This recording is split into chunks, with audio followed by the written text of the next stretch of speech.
രാത്രിയോടുകൂടി സ്വർണ്ണവിപണി വീണ്ടും ചരിത്രത്തിലേക്ക്. സ്വർണ്ണവില ഒരുപക്ഷേ 75,000 രൂപ കടന്ന് മുന്നേറിയേക്കും. 1,00,000 വരെ സ്വർണ്ണവില ആവാനുള്ള സാധ്യതയും തള്ളിക്കളയാനാവില്ല. പ്രധാനപ്പെട്ട കാരണം ഒന്ന്, ഫെഡറൽ റിസർവ് പലിശ നിരക്ക് കുറക്കുമെന്നുള്ള ഒരു പ്രഖ്യാപനമാണ്. ഈ മെയ് മാസം ലാസ്റ്റോടുകൂടി പലിശ നിരക്ക് കുറക്കുമെന്നാണ് പ്രഖ്യാപിച്ചിരിക്കുന്നത്. അങ്ങനെ സംഭവിക്കുകയാണെങ്കിൽ മെയ് ലാസ്റ്റും ജൂൺ ഫസ്റ്റും സ്വർണ്ണവില അതിശക്തമായ രീതിയിലുള്ള മുന്നേറ്റം തുടർന്നേക്കും. രണ്ടാമത്തെ കാരണം ജിയോ പൊളിറ്റിക്കൽ പിരിമുറുക്കം, അതേപോലെ തന്നെ പണപ്പെരുപ്പം എന്നിവയെല്ലാം സ്വർണ്ണവില കൂടാനുള്ള ഒരു കാരണമായേക്കും. സ്വർണ്ണവില ഇന്നലെ ചരിത്രത്തിൽ ആദ്യമായി ഒരു പവന് 400 രൂപ കൂടി 55,120 കുതിക്കുകയായിരുന്നു.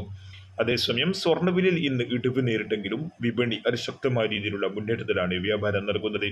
ഇന്ന് സ്വർണ്ണവില ഒരു പവന് 54,640 വ്യാപാരം നടന്നത്. 480 രൂപയായിരുന്നു ഇന്ന് കുറഞ്ഞിരുന്നത്.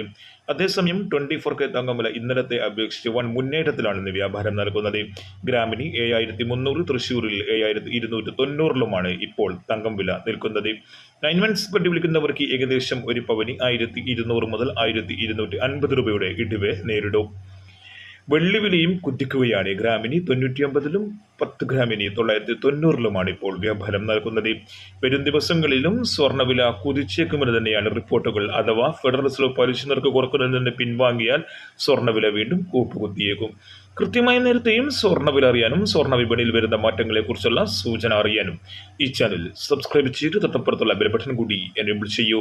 Thank you for watching. Thank you.